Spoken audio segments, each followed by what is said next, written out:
Babu paman tamat tambil roti ilal haji pamastaisara minal haji. Bab mengenai bertamattu, bersenang-senang pada saat melakukan umroh dan melakukan tamattu.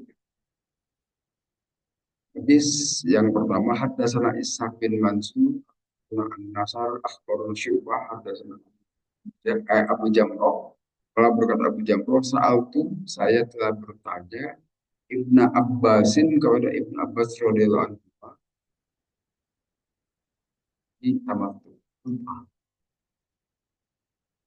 Faqala maka berkata Ibnu Abbas, iha dalam haji tamattu itu jazarun ada tebusan berupa onta, atau dam berupa onta, al-baqaratun atau sapi, atau domba, au syirkun fi damin atau bersekutu dalam dam. Ola berkata Ibn Abbas, wakan dan nasan karihuha, seolah-olah manusia itu tidak mau.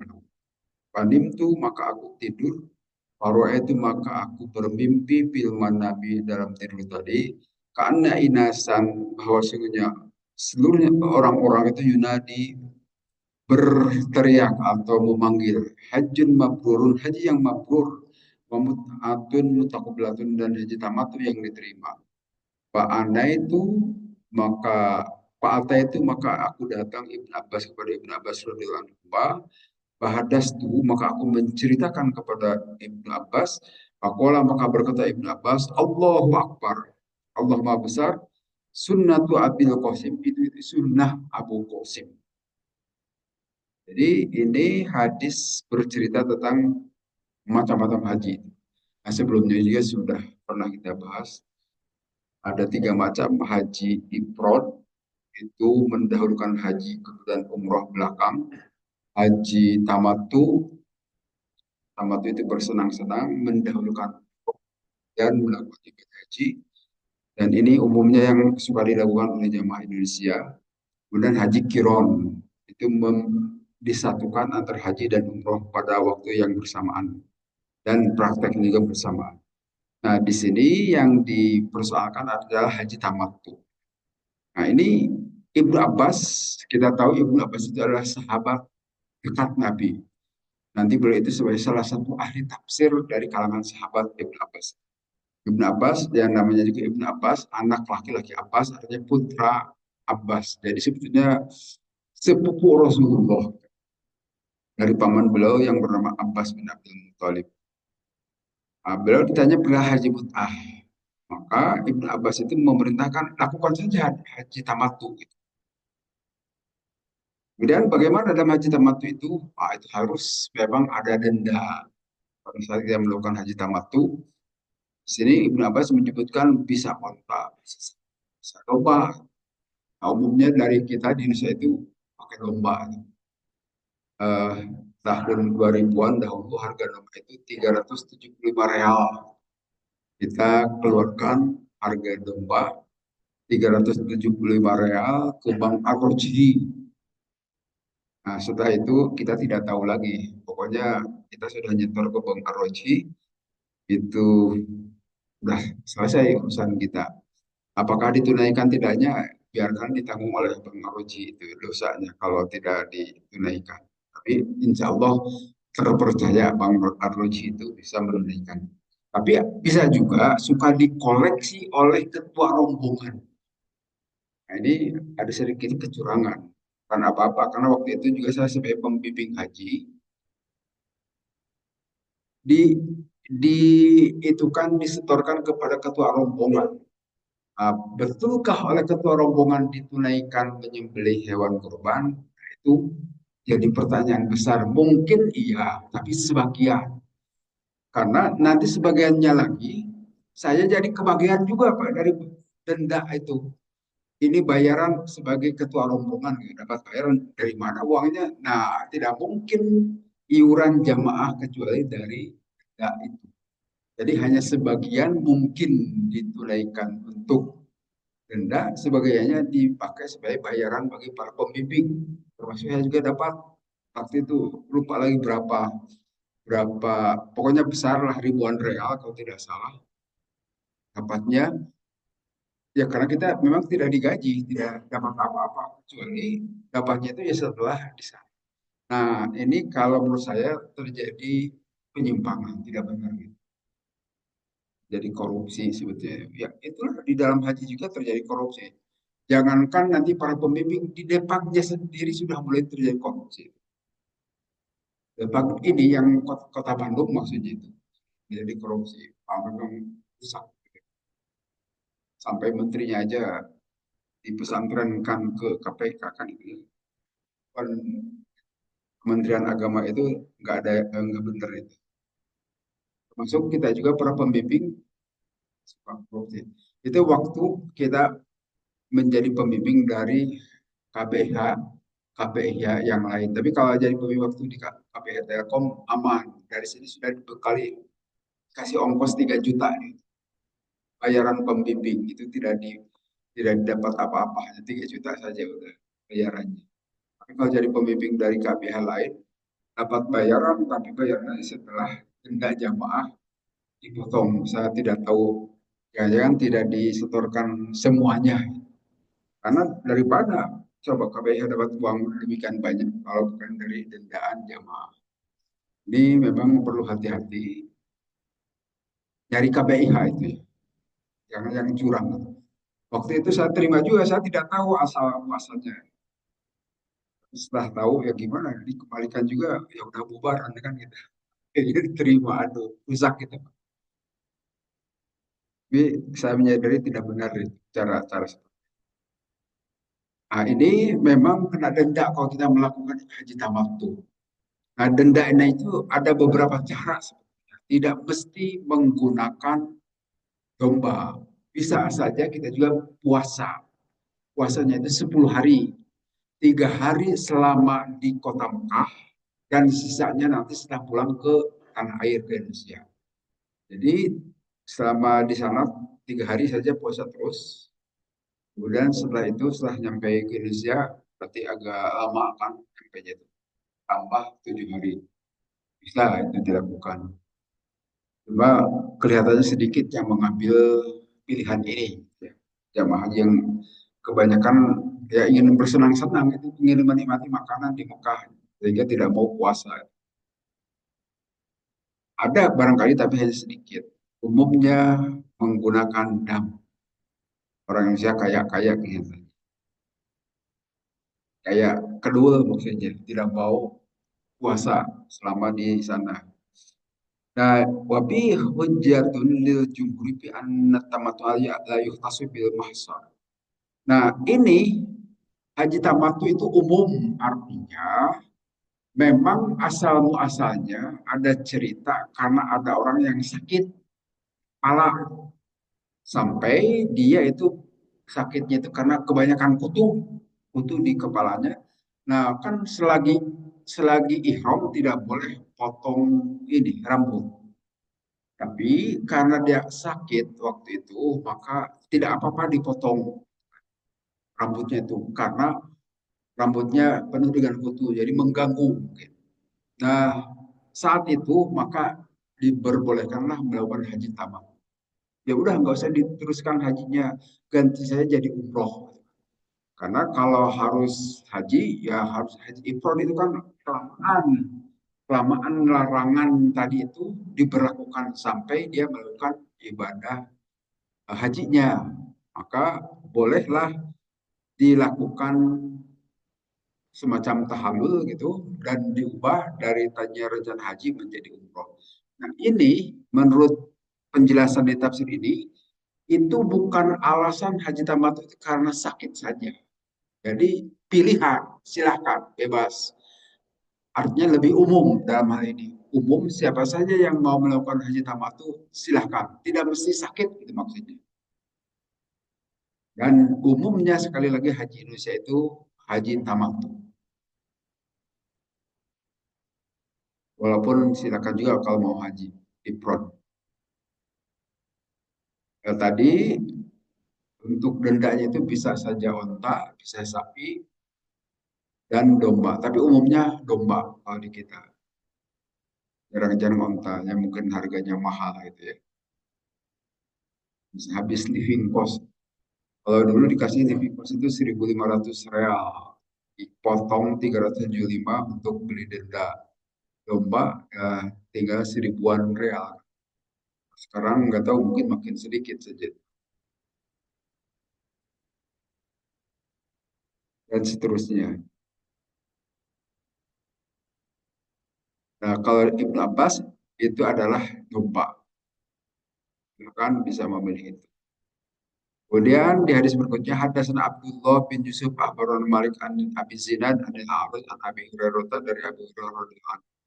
Anna Rasulullah semuanya Rasulullah SAW melihat Rasulullah rojulan kepada seseorang laki-laki yasu yang mendorong atau nuntun gitu ya, nuntun badadatan sebuah unta. Pakola maka bersabda Rasulullah, irkabha, tumpangilah, naikilah ontamu itu. Kenapa? Kok dibiarkan dituntun saja? Pakola maka menjawab itu si laki-laki. Indah badadatun. Sungguhnya ini adalah untuk korban gitu Rasul. Pakola terus Rasulullah bersabda lagi, irkabat, naikilah itu onta itu. Pakola menjawab lagi si laki-laki, indah badadatun ini untuk korban Rasul. Tapi Rasul menyuruh, irkabat, naikilah olehmu. Wailah kak, celakalah kau. Gitu. Bisalisati pada ketiga opisaliati atau pada kedua kali. Jadi maksudnya walaupun mau dikorbankan tidak apa-apa dipekerjakan. Jadi naiki maksudnya. Karena itu onta. Tapi si laki-laki itu tidak mau menaikinya. Padahal kata Rasulullah enggak masalah, boleh-boleh saja. Oh celaka, rugi gitu kan. Kenapa engkau jalan? Padahal sebaiknya dinaiki. Hadis di bawah juga sama, tapi dengan jalur yang berbeda ya. Haddatsana Muslim bin Ibrahim, haddatsana Syam dan seterusnya dari Anas radhiyallahu anhu kalau di atas dari Abu Hurairah. Anan Nabi sesungguhnya Nabi SAW melihat rajulan pada seorang laki-laki sedang suku sedang mendorong atau menarik badanatan seekor unta. Pakol irkaba naikilah olehmu itu untamu. Pola indah badan ini untuk dikorbankan oleh Rasul. Rasul menyuruh naikilah jawaban si laki-laki untuk dikorbankan terus sampai 3 kali Rasulullah menyuruh untuk dimanfaatkan itu tunggangan. Tapi jawabannya mau dikorbankan. Mungkin maksudnya supaya tidak terjadi lecet-lecet barangkali gitu ya. Tapi kata Rasul tidak masalah, silakan dinaiki. Nah, tentu dalam keseharian kita tidak akan terjadi yang seperti ini. Apa yang mau di nggak ada onta, paling sapi. Sapi juga jarang-jarang dinaiki kalau sapi ya, apalagi domba. Terus hadis berikutnya sementara panjang. Nah, hadis berikutnya babu man sakal bin namah. Bab mengenai orang yang menarik onta sama seperti yang tadi. Hadatsana Yahya bin Bukar hadatsana Al-Lais an Uqail an Ibn Syihab an Salim an Abdillah an Abna Umar. Sungguhnya Ibnu Umar radhiyallahu anhu berkata, tamat taat telah berhaji tamattu. Nah, ini penjelasan yang sangat terang. Telah berhaji tamattu siapa Rasulullah sallallahu alaihi wasallam fi hajatil wada'i pada haji wada. Ternyata waktu haji wada Rasulullah hajinya haji tamattu. Ini berdasarkan informasi dari Sayyidina Ibnu Umar. Bil umrati ilal haji melakukan umroh dulu kemudian haji. Wa ahda dan beliau telah berkorban pasako maka beliau menggiring mahu beserta Rasul al hajjah itu binatang kurbannya min dil hulaifah sejak dari dil hulaifah. Jadi sejak dari Madinah beliau sudah membawa binatang yang mau dikurbankan. Tapi beliau melakukan haji tamat. Biasanya yang membawa untuk dikurbankan itu adalah haji ifrad gitu. Tapi ternyata di sini Rasulullah juga melakukan haji tamat dengan tetap membawa binatang kurban. Wabada'a dan memulai Rasulullah SAW ahla maka beliau berihram bil umrah untuk umrah. Summa ahla kemudian beliau berihram bil haji dengan untuk melakukan haji. Tamat maka melakukan haji tamattu juga siapa annasu orang-orang ma'an Nabi beserta Nabi SAW bil umrohti dengan melakukan umroh ila haji dan mengakhirkan haji. Makana dan ada Rasul dan ada minan nasi dari orang-orang man orang ada yang melakukan penyembelihan pasako maka beliau juga mendorong atau menuntun al haji terhadap sembelihan tadi.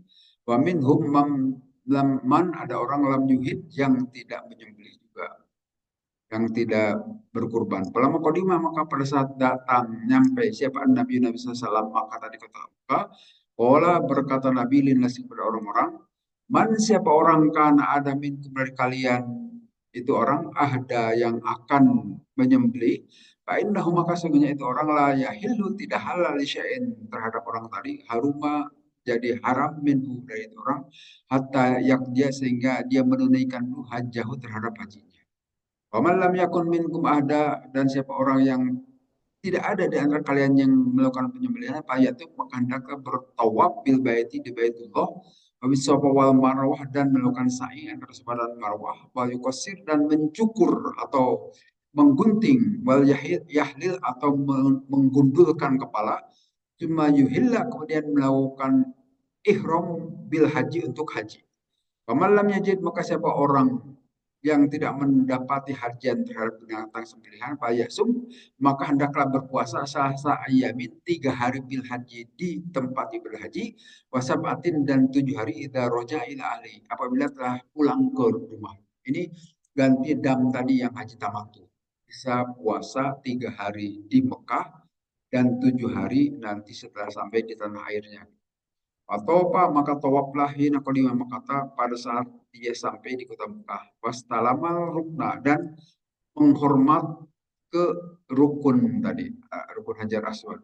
Awal syai'in summa khobba, kemudian dia agak cepat-cepat lari-lari kecil salah satu tuapin 3 kali tawaf, 3 kali putaran, wa masya dan berjalan arbaan keempat terakhirnya. Parokaa kemudian dia melakukan sholat di makom Ibrahim, maksudnya qadha tawaf pada saat dia selesai tawafnya bi baiti inda maqami rakaat ini.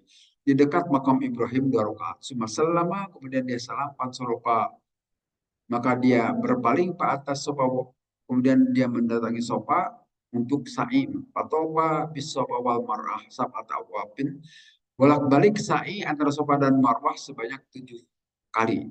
Semalam yahlil kemudian dia tidak tahalul min syai'in haruma min hatta qadha hajjah. Maka sebaiknya dia tahalul. Itu di tahalul itu dengan cara digunting rambut gitu, sebagai pertanda. Jadi ada simbol, tetap simbol itu perlu dilakukan. Selalu dalam ibadah Islam itu ada yang simbolis, ada substantif. Jangan seperti orang-orang aliran kepercayaan. Toh kita sudah baik, kita tidak mencuri, tidak menyakiti orang lain, ngapain lagi sholat gitu. Kan Al-Quran menyatakan inna sholata tanha 'anil fahsya'i wal munkar. Sehingga sholat itu bisa mencegah keburukan dan kemungkaran. Jadi kalau kita sudah bisa mencegah diri dari keburukan dan kemungkaran, tidak perlu sholat lagi. Yang penting orang lain aman. Nah, itu cara berpikir orang-orang aliran kepercayaan. Ini tidak benar. Tetap sholat harus dilakukan dan harus memberikan dampak bahwa sholat itu memberikan menaikkan akhlak kita lebih baik. Memang tujuan ibadah itu untuk meningkatkan akhlak. Jadi bukan berarti kalau akhlak sudah baik tidak perlu lagi melakukan yang simbolis. Ya simbolis itu seperti sholat. Sholat itu ada ruku, ada sujud, tetap lakukan. Dan itu harus ada dampaknya. Betul harus seperti itu juga memang tujuan ibadah untuk ke sana. Jadi jangan sekali lagi jangan mengikuti cara berpikir orang-orang aliran kepercayaan. Toh tujuan sudah tercapai ngapain lagi kita harus melakukan simbolis? Tidak bisa. Kalau gitu mah dia suruh makan jangan makan kalau sudah kenyang mah gitu kan. Ternyata tiap hari dia makan. Harusnya makannya diniatkan saya sudah kenyang gitu kan. Jangan menyuapkan nasi ke mulutnya. Nah, artinya yang namanya manusia hidup itu perlu melakukan hal-hal yang simbolis, simbol-simbol, dan substantif dua-duanya. Demikian juga dalam ibadah Islam. Jangan merasa tujuan haji sudah tercapai, tidak perlu lagi pergi haji. Itu cara berpikir ngawur. Gitu. Tidak begitu dalam ajaran Islam. Lakukan perbuatan-perbuatan yang sifatnya simbolis, seperti puasa juga, itu simbolis. Makna puasa untuk apa? Untuk pengendalian diri. Kalau kita sudah bisa mengendalikan diri, bukan berarti tidak perlu puasa. Tetap puasa wajib. Tidak makan, tidak minum. Tetapi bahwa dampaknya orang menjadi lebih baik, memang harus begitu. Iya. Jangan karena orang orang sudah baik, kemudian dia tidak puasa. Itu cara berpikir ngaco. Karena kita melihat contoh teladan yang sejati dari Rasulullah, Rasulullah juga begitu. Tetap beliau melakukan ibadah-ibadah yang sifatnya simbolis. Nah, di sini juga begitu dalam ibadah haji. Itu kegiatannya semuanya simbolis, kan? Seperti tawaf, sa'i, kan kegiatan-kegiatan fisik. Memang itu harus melahirkan keyakinan ketauhidan. Jangan pulang haji malah jadi musyrik. Nah, tidak sedikit orang yang melakukan kemusyrikan pulang haji kan. Dia nyembah-nyembah kerikil yang dari ambil dari Mina dijadikan jimat. Itu cara haji yang tidak benar. Harusnya justru dengan melakukan ibadah haji begitu makin menguat ketauhidannya. Nah, ini memberikan penjelasan begitu. Itu semuanya qadha jauh hajinya harus dikerjakan semuanya dan harus ditangkap maknanya. Mahalla min kulli kemudian dia tahallul, maka yang tadinya haram menjadi dibolehkan. Jadi maksudnya kalau sudah tahallul gunting rambut itu yang tadinya tidak boleh menggunakan pakaian berjahit seperti ini, boleh silahkan. Yang masih terlarang itu berhubungan suami istri, jangan dahulu sampai selesai seluruhnya seluruh ibadah haji. Tahallul kedua. Nah, kalau sudah tahun kedua silakan masuk ke kamar barokah boleh. Biasanya di jamaah haji udah pada tahu menyiapkan kamar barokah.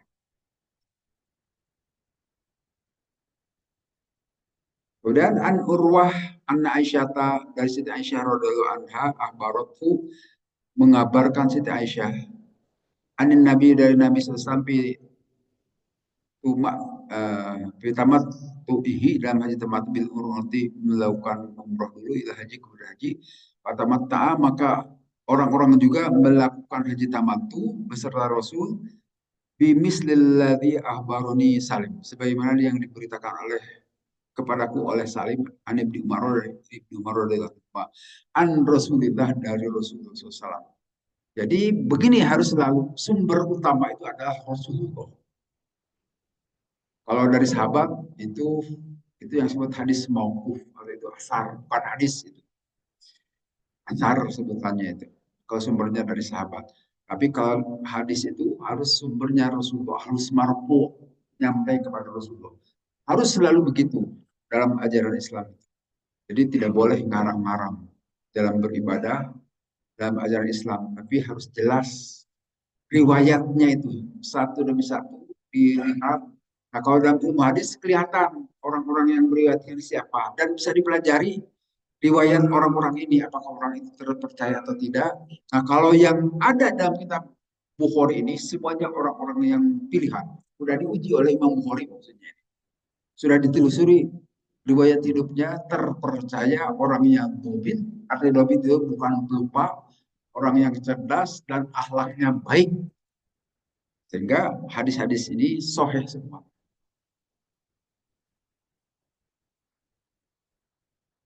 Dan hadis ini bukan hanya Imam Bukhari, banyak, masih banyak. Hadis Ibnu Majah, Sunan Abu Daud, dan itu juga jumlahnya ribuan. Lebih banyak dari Al-Quran sebetulnya ilmu hadis. Wajar mempelajari hadis itu. Ini juga sudah berapa tahun tidak selesai-selesaikan. Ini baru baru kitab ketiga di Imam Bukhari. Dan itu masih banyak. Belum tentu selesai 10 tahun. Bisa lebih. Mempelajari tafsir Ibnu Katsir aja kan sudah hampir 20 tahun sampai sekarang 21 tahun. Sekarang sudah di juz amma. Juga waktu jadi memang harus harus sabar mempelajari itu. Kalau mempelajarinya hanya sekali dua kali wah itu belum. Harus terus itu kita mempelajari. Dan demikian banyak ilmu-ilmu Islam itu, bukan cuma satu dua. Apalagi kita ingin mempelajari ilmu usul fikih itu lain lagi ceritanya. Mempelajari ilmu bahasa lain lagi juga ceritanya itu. Dan belum tentu langsung ngerti gitu kan masalahnya. Jadi itulah yang kita kenal dengan 12 pan di istilah para ulama mujtahid itu. 12 pan itu 12 keahlian yang kalau orang sudah menguasai 12 keahlian itu pantaslah disebut mujtahid, seorang yang bisa ijtihad. Kalau di kita baru bisa ceramah saja udah disebut ustaz kan ya, yang hebat. Belum apa-apa itu. Bisakah dia memahami ilmu bahasa? Belum tentu, walaupun sudah dipanggil kiai. Belum tentu mengerti tata bahasa Arab dan tidak kan. Tapi di kita terlalu inflasi panggilan ustaz dan kiai itu ya. Sedikit orang bisa ceramah dipanggil kiai, panggil ustaz. Padahal belum benar, belum tentu menguasai semuanya gitu. Lalu ya tadi inflasi kelebihan kita. Kemudian Kemudian disebutkan dari wa amma amal haji bin ifradin wa kirani wa tamattu. Disebutkan bahwa amal cara-cara melakukan ibadah haji itu bisa ifrad, bisa kiron, bisa tamattu. Jadi tiga pola ini silakan mau ditemui yang sah dua-duanya. Nah, ini juga sekali lagi memberikan pelajaran kepada kita tata cara ibadah dalam Islam itu bisa saja beda-beda. Yang penting jelas dasarnya sumbernya. Jangan ngarang. Apakah semuanya benar? Benar semuanya. Usah nyalah-nyalahkan. Asal yang penting ada dalilnya. Sama kalau saya ibaratkan seperti kita masuk ke dalam masjid ini, pintunya itu bebas dari tiga pintu kan. Silakan saja mau masuk di pintu ini silakan. Dari pintu sebelah sana silakan. Dari tengah juga boleh. Semuanya benar masuk ke dalam masjid ini. Kan? Tidak disalah. Jangan menyalahkan. Loh, kenapa masuk dari pintu situ? Ada saya dari sebelah sana gitu. Kak, ngapain harus keliling ke sini? Paling dekat aja. Ya, silahkan saja. Tidak perlu ditegur-tegur gitu. Demikian juga kira-kira dalam beribadah, dalam Islam juga begitu. Ini orang kalau sudah seperti itu kelihatan dia pengetahuannya sudah nambah. Karena suka ada orang yang menyalahkan cara orang lain beribadah karena tidak sama dengan dirinya. Nah, itu sempit. Kalau sudah tahu, itu orang akan makin toleran. Jadi makin banyak pengetahuan orang itu makin toleran biasanya. Makin menghargai keberagaman biasanya gitu.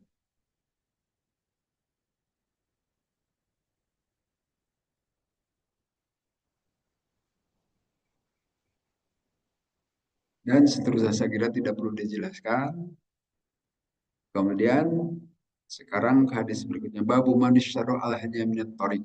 Bab orang yang membeli eh, kurban dari jalan di tengah jalan didadak.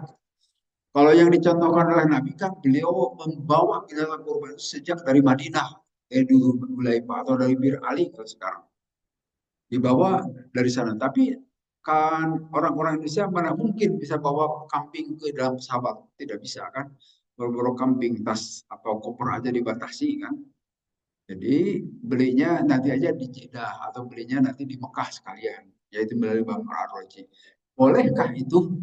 Ini hadis ini kira-kira seperti itu. Hadasan Abu Numan, hadasan Hamad an Ayub an Nabi. Kola berkata Ayub an Nabi. Kola Abdullah bin Umar radhiyallahu anhu li abihi Akim, dirikanlah Pak ini sungguhnya aku la amanuha antusadda anil bait. Aku tidak merasa aman untuk sampai di Baitullah. Artinya kalau membawa binatang ternak barangkali gitu. Wala idan af'alu kama fa'ala Rasulullah. Nah, kalau gitu perbuat sebagaimana Rasulullah memperbuat. Pokok kola dan sungguh telah berfirman Allah ada ayat di surat Al-Ahzab, laqad kana lakum bi Rasulillah uswatun hasanah. Sungguh telah ada di diri Rasul itu contoh yang terbaik. Karena ushidukum maka aku menyaksikan kepada kalian andi qad ujib au qad awjabtu telah mewajibkan aku ala nafsi terhadap diriku al-umrah melakukan halla maka aku melakukan ihram bil umrati untuk umrah. Kalau summa kharaja kemudian keluar hatta idza kana bil baida sampai di tempat yang bernama Baida ahla bil haji melakukan ihram untuk haji wal umrati dan umrah. Wa qala masya'nul haji wal umrati illa wahidun. Dan berkata orang itu kan tidak lain haji dan umrah itu satu perilaku yang sama. Sumashtaro kemudian dia membeli al hajja binatang untuk disembelih itu bin kuda bin dari kuda.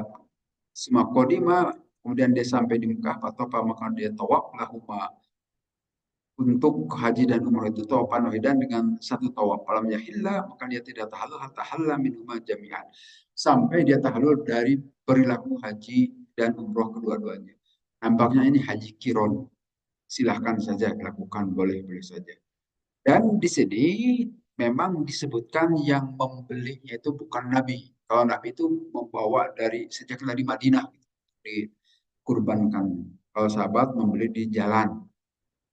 Ternyata boleh-boleh saja. Ya seperti tadi untuk jamaah yang menggunakan kendaraan termasuk jamaah dari Indonesia rasanya ya bisa sebetulnya bawa kambing dari sini tapi repot mungkinnya harus memberi makan selama di perjalanan repot udah mendingan beli di daerah ke sana juga banyak boleh mendingan begitu saja yang praktis.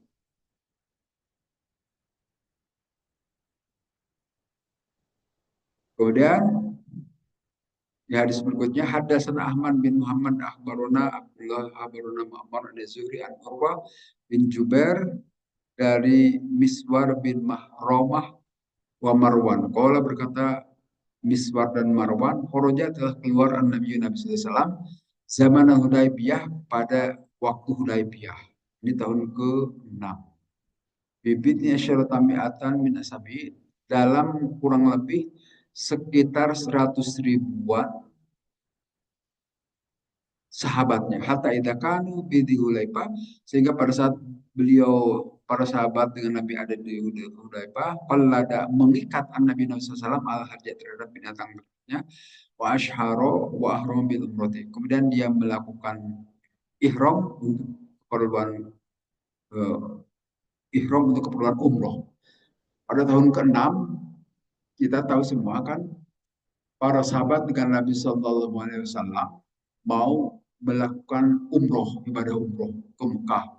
Tapi nanti tidak jadi melakukan umrohnya dan nanti terjadi perjanjian Hudaybiyah yang menyesakan sebenarnya. Para sahabat pada enggan. Coba sudah melakukan perjalanan sejauh 400 kilometer. 400 kilometer itu kurang lebih dari Jogja ke Bandung. Gitu kan. Kita berjalan coba bayangkan.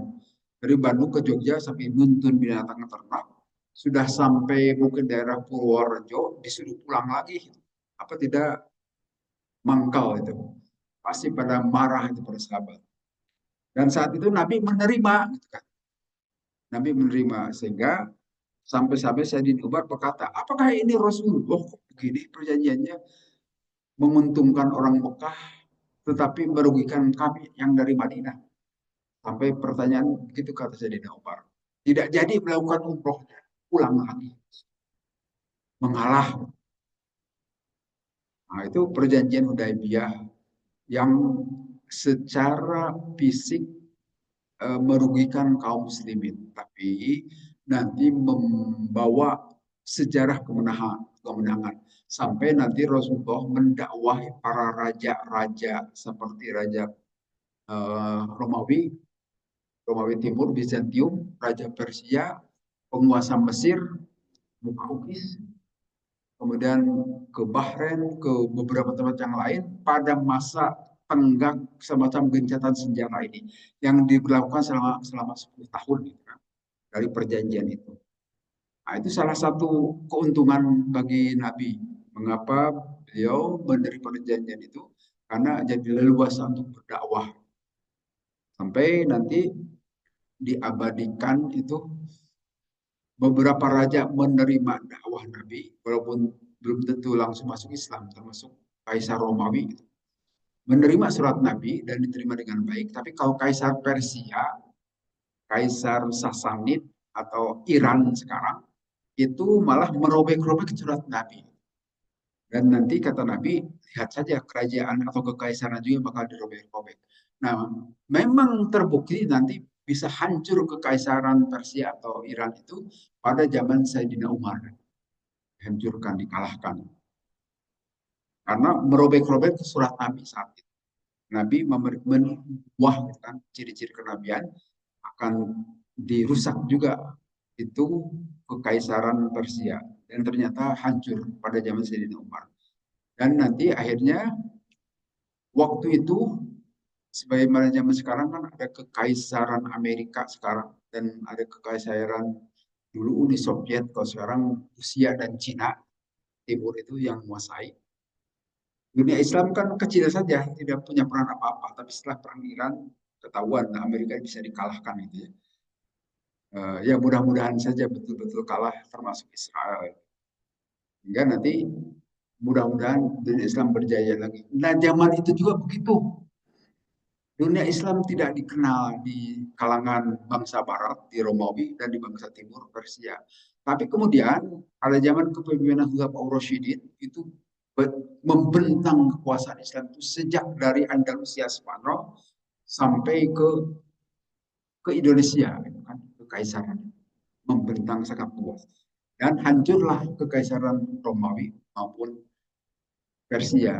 Mudah-mudahan ini juga sejarah Iran bisa mengalahkan Israel, memporak-porandakan pangkalan-pangkalan militer Amerika di Timur Tengah, itu menjadikan negara-negara Timur Tengah tahu bahwa Amerika tidak bisa membuat apa, tidak bisa melindungi mereka dari serangan Iran, sehingga nanti nama Islam menjadi berjaya lagi.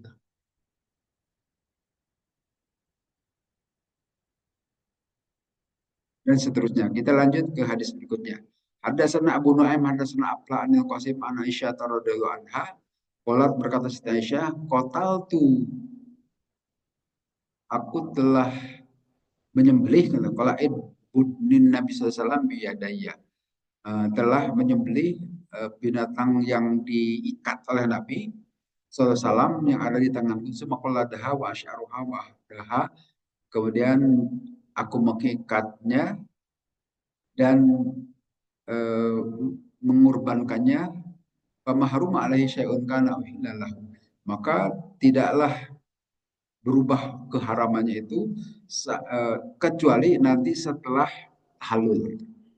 Artinya memang hewan kurban itu disembelihnya itu pada hari-hari Mina biasanya. Ya, ya kita tahu hari kurban itu kan tanggal 10, 11, 12, 13. Itu hari-hari di Mina. Di Mina itu ada tempat kurban. Kita bisa menyaksikannya juga di sana. Nah, termasuk itu dilakukan sejak zaman Nabi sampai hari ini begitu cara. Jangan diubah-ubah agama itu. Jangan seperti dalam Kristen. Dahulu tidak boleh kawin sejenis. Sekarang itu gereja memberkati nikah sejenis kan dibolehkan. Juga dalam Islam tetap tidak boleh. Sampai sekarang. Dan seterusnya. Itulah aturan agama yang jelas sumbernya dari Allah. Kalau berdasarkan dari hasil ijtihad bisa robah-robah, bisa tergantung situasi dan kondisi. Tapi kalau Allah yang menetapkan tidak bisa diubah-ubah. Toh nabinya sudah tidak ada, tidak bisa ada wahyu turun mengubah. Kalau masih nabi hidup masih bisa diubah-ubah hukum. Seperti dahulu kita itu sholat menghadap ke Baitul Maqdis, tapi kemudian diubah oleh Allah tidak perlu ke Baitul Maqdis lagi, tapi ke Baitullah. Karena yang menerima wahyu masih ada itu Nabi Muhammad SAW. Kalau sekarang nabinya sudah tidak ada, tidak bisa diubah-ubah. Tetap aja kita ke Masjidil Haram. Tidak bisa diubah ke tempat lain. Siapa yang menerima wahyu sekarang? Paling yang wahyu bisa.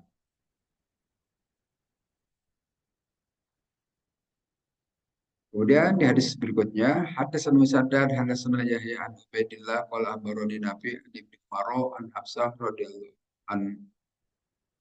Qala berkata Siti Hafsah, istri Nabi, Kultu saya bertanya, ya Rasulullah, masya'anin nasi halau walam tahlil anta.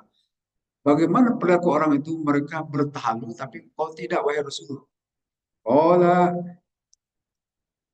ber menjawab Nabi SAW, ini labit roksi falatu haji. Sungguhnya aku telah apa semacam mungkin mengikat, memberikan tanda kepada kepalaku gitu kan.